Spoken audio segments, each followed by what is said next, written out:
सोडताना 2 kilo urea दाबा, संपला विषय. नत्र स्फुरद पालास्तीनी घटक मिळालेला. एकसारखा ऊस वाढायला लागला, भाजीपाला वाढायला, माल फुगवायचा, नत्राची गरज नाही. युरिया दाबू नका त्यावेळेस, नुसतं 52-34 दाबा. बरं, अमिनो जेवढा दाबला तुम्ही 0-0-50 करायचं तुम्हाला. अमिनो मध्ये 10% पोटॅश आहे ना. अमिनो ऍसिड फुगवण्याचं काम करणार आहे, तुम्हाला रिकव्हरी वाढवणार आहे, गांडूळ तयार करणार आहे. हा, आणि हे फॉस्फरस नका नुसतं हे पाहिजे. 13-0-45 करायचं आहे. 13-0-45 करायचं असेल तर काय करायचं, अमिनो ऍसिड मध्ये 0-0-50 झाला, त्याच्यामध्ये ते 10 लिटर सोडताना अमिनो ऍसिड 10 लिटर आणि 2 किलो युरिया सोडा, 13-0-45 झालं. झाली सगळी तुमची वॉटर सोल्युबलची ग्रेड.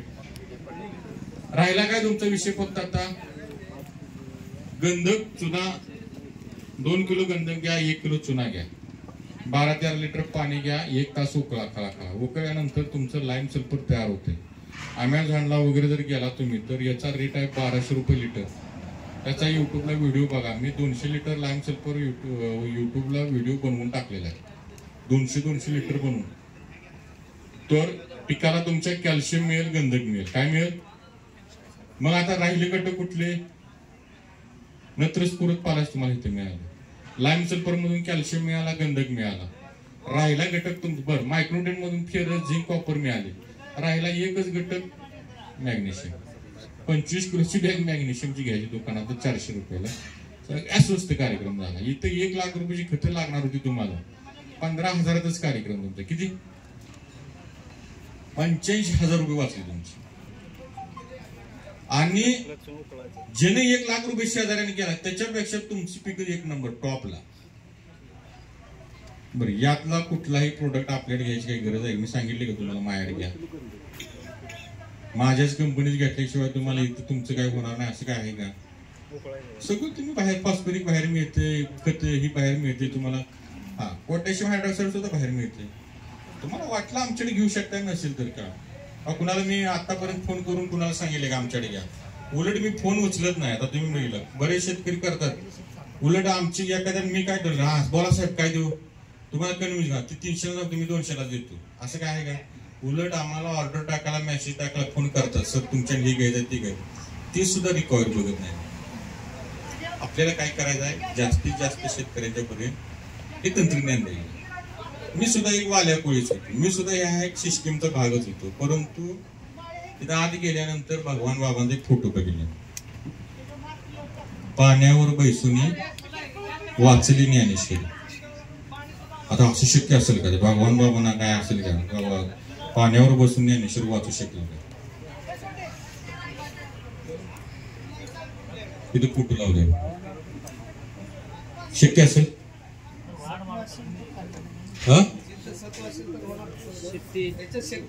सिद्धी बघा, विषांतर होते, विषांतर होते म्हणले ते गेलेच कुठे काका, ऐकायला नाही तेच.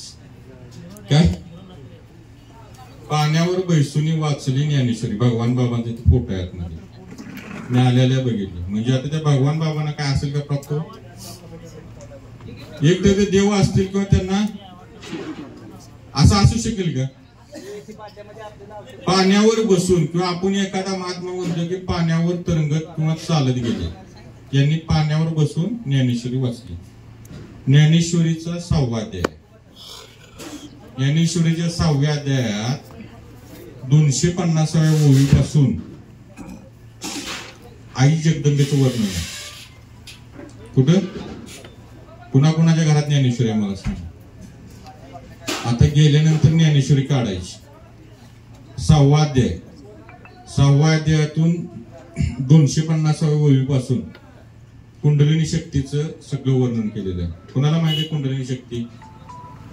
तुम्हाला माहिती आहे कुंडलिनी शक्तीचं? या कुंडलिनी शक्ती जागृत झाल्यानंतर काय काय होतंय?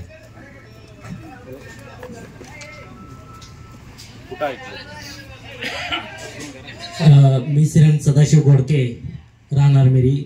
माझे गुरुवर्य गोविंदराव पाटील बिटलेकर सध्या ते हयात नाहीत. एका बागेत अशी एका माळीनं, तिला वर हे दोघे जण एक भोगीता एक जाई म्हणून. आपल्या शहरामध्ये 2 नाळे आहेत, इडा नाळे आणि पिघा नाळे. आणि बिंबीच्या देठाजवळ शिशुमनान म्हणून नाळे, ती 3.5 हाताचं येटोळं घालून त्या बेबीजवळ बसलेली आहे. आणि तिला जर जाग करायचं असेल तर दोन्ही डोळ्यानं नाकाच्या शेंगाला बघायचं. त्यावेळेस भ्रुकुटीच्या ठिकाणी दोन्ही भोवयाच्या ठिकाणी चंद्रामृत तळ आहे. आणि ज्यावेळेस ही नाडी जागृत होते त्यावेळेस माणसाच्या शरीरातलं मांस आणि रक्त खात असते. आणि 1000 पाकळ्याचं कमळ मस्तकाच्या ठिकाणी असतं. हा भरपूर मोठा विषय आहे, संक्षिप्त मध्ये सांगितलं. तर येणे जागृत कशी होते ते सांगितले. त्याच्यासाठी 20-20 वर्ष 50-50 वर्ष तपश्चर्या करत होते. पतंजलीचं सुद्धा घ्यायचं 7 चक्र. पण गुरुकृपा झाली तर क्षणात जागृत होते. ही जागृत झाली ही कुंडलिनी शक्ती. तुम्हाला भूत भविष्य पाण्यावर तुम्ही चालत जासाल, हे कराल, हे सगळं होणार. हे ज्ञानेश्वरीत लिहिले, मी नाही लिहिले, मी सांगत नाही. मग एक तर भगवान बाबांनी लिखे केलं नसेल, पण ज्ञानेश्वर महाराजांनी खोटं लिहिले. काय लिहिले तुम्ही वाचा. ज्ञानेश्वरीत सगळं लिहिलेलं आहे की जर ती जागृत झाली, 3.5 वेटोळ घालून बसलेली आहे, सुषुम्ना नाडीमध्ये तिनं तोंड घातलेलं आहे. आणि ही तोंड ही केल्यानंतर जागृत झाल्यानंतर तिथे शिव आहे, त्या नवऱ्याला यायला तिला भेटायचं असतं. सुषुम्ना नाडीतून तिचा प्रवास आहे, अनेक जन्माचा प्रवास आहे. आणि ती जागृत झाल्यानंतर तुम्हाला मुंगीचं मनोगत ओळखता येईल, भूत भविष्य दिसेल, स्वर्गातील नाद ऐकू येतील. आणि पाण्यावरून तुम्ही चालत जाल. म्हणजे जसं भगवान बाबांचा आता फोटो लिहिलाय, पाण्यावर बैसून ज्ञानेश्वरी वाचली. पाण्यावर तुम्ही बसाल, पाण्यावर जाल, परंतु पाण्याचा स्पर्श होणार नाही. असे प्रसंगानुरूप सिद्धी प्राप्त होतील. ती सिद्धी आहे. म्हणजे आता मी माझी ज्ञानेश्वर कुंडलिनी शक्ती जागृत आहे. मला इथं आता तुम्ही जे काय आहे तर किंवा प्रसंगच आहे की आता इथं नदीला पूर आला किंवा काय, पण मी सिद्ध पुरुष आहे, मला जायचं आहे पुढं. तर तिथं प्रसंग झाल्यानंतर त्या प्रसंगानुसार तिथं सिद्धी प्राप्त होईल. मी तिथून त्या पाण्यावरून निघून जाईल, असं ज्ञानेश्वरीत लिहिले. म्हणजे आता मी करतो असं नाही, प्रसंगानुरूप सिद्धी प्राप्त होती. गुरुकृपेनं क्षणात होते. गुरुकृपेनं आहे ना, गुरुकृपेनं कुंडलिनी शक्ती. आता तो कसा आहे की त्याच्यामध्ये खूप तो डीप विषय आहे, परंतु आपल्याला त्याच्यामध्ये तो आई जगदंबेचा, आणि ती आई जगदंबा म्हणलेली त्यात ती जगाची मालकी नाही. आणि त्या विश्वाच्या बीजाच्या कोंबाला सावली करून बसलेलं आहे. म्हणजे सगळं जे विश्वाचं बीज आहे हे कोंब, हे ज्ञानेश्वरीत लिहिले, मी सांगत नाही. विश्वाच्या बीजाच्या कोंबाला ती सावली आई जगदंबा बसलेली आहे, सावली करून. की आता मला सांगा, आघाडा आताच उगवतो बरोबर, पावसाळ्यात तुमच्या श्रावण महिन्यातच उगवतो का? मग तोपर्यंत त्याला बीज कोण सांभाळतं? कोण सांभाळतं? अनेक तणनाशक मारता, हे करतात, तरी पण तो आघाडा बरोबर तर तुमच्या त्या ह्याच्यातच येतो. काय येतो तोपर्यंत बीज कोण सांभाळतं? कोण सांभाळतो? ते आई जगदंबा सांभाळते. ही शक्ती आहे, दृश्य शक्ती किंवा जे काय आहे ती सांभाळते. तसं ते आई जगदंबेच्या, माझ्यासारखा मी पण एक कंपनीचा दुकानदार, कंपन्याची कामं करायचा, दलाली करायचा, ट्रेडिंग करायचा, भरपूर गुन्हे दाखल झाले. त्याच्यातून माझ्यासारख्याला गुरु भेटल्यानंतर त्यांनी सांगितलं, माझी एक कंपनी होती हरिजन ॲग्रीटेक्नॉलॉजी, कंपनी बंद करून आता गुरुनी सांगितले की हे जर तुझ्याकडे एवढं ज्ञान असेल, एवढं करायचं असेल, तर तू शेतकऱ्यासाठी चांगलं कर. आणि त्या गुरुंनी आमची कुंडलिनी दीक्षा, योग्य दीक्षा दिल्यानंतर त्या साधनेमध्ये आई जगदंबेनं आमीन ऑक्साईडचा तो फॉर्म्युला दिलेला आहे. तुम्हाला पटेल न पटेल तर पण आई जगदंबेचं जे काय आहे ते सगळं आई जगदंबेचं आहे. जे काय तर अमिनो ऍसिडचा फॉर्म्युला जगाच्या इतिहासात कुणीही दिलेला नाही. मला म्हणता येत होतं की मी एवढा केला. क्षणात आई जगदंबेला विनंती केली, ध्यान धारणेमध्ये बसल्यानंतर आई जगदंबेने फटफट फटफट फट साधनेमध्ये क्लिक करून सगळं चित्र पुढे दिले. आणि त्या प्रोसेसनुसार ते तो आई जगदंबेचा फॉर्म्युला. आई जगदंबेनं तुमच्यासाठी तो फॉर्म्युला दिलेला आहे. म्हणून अमिनो ऍसिड्स, आता हा अंधश्रद्धा वाढवणारा विषय आहे. हा विषय कुठंच नाही सायंटिफिक मध्ये आतापर्यंत तुम्ही फॉलो केलं. आता तुम्हाला बरेच जण माझे बघून बघा, मला सुद्धा माहित नव्हतं. मायापर्यंत भरपूर लोकांना माहित होतं हे, पण तुम्हाला सांगायचं नाही. आम्हाला मला माहित आहे, पण मी माझ्या डोक्यात पैसे मिळवायचे ना, तुम्हाला सांगायचं नाही. पण एक मला गुरु भेटल्यानंतर गुरुने सांगितले की बाबा तुला, मी त्या गुरुने मला आई जगदंबेचा मार्ग दाखवला. आई जगदंबे सांगितले की बाबा शेतकऱ्यांची सेवा करायला पाहिजे, म्हणून आपण हे सर्व विनामूल्य आपण कार्य करतोय.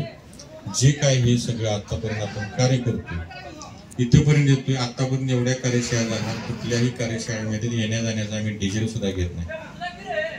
त्या सगळ्या निविष्ट आणल्या, आयोजकांचा काही संबंध नसतो. आमच्या पदरच्या पैशाने आम्ही आणतो.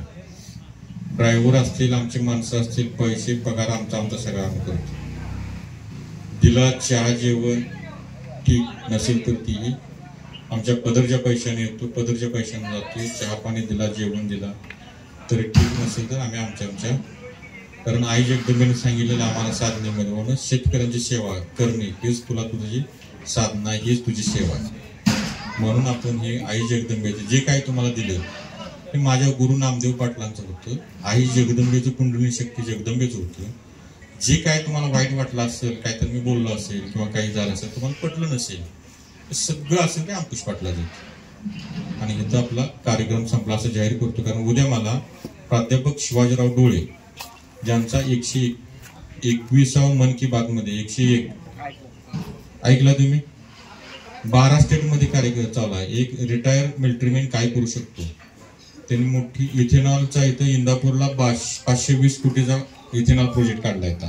4 महिन्यात चालू होईल मकाचा, मक्यापासून इथेनॉल 520 कोटीचा. नरेंद्र मोदी पंतप्रधान येणार आहेत तिथे इंदापूरला. हा इंदापूर आपले किंबर्णी इंदापूरला.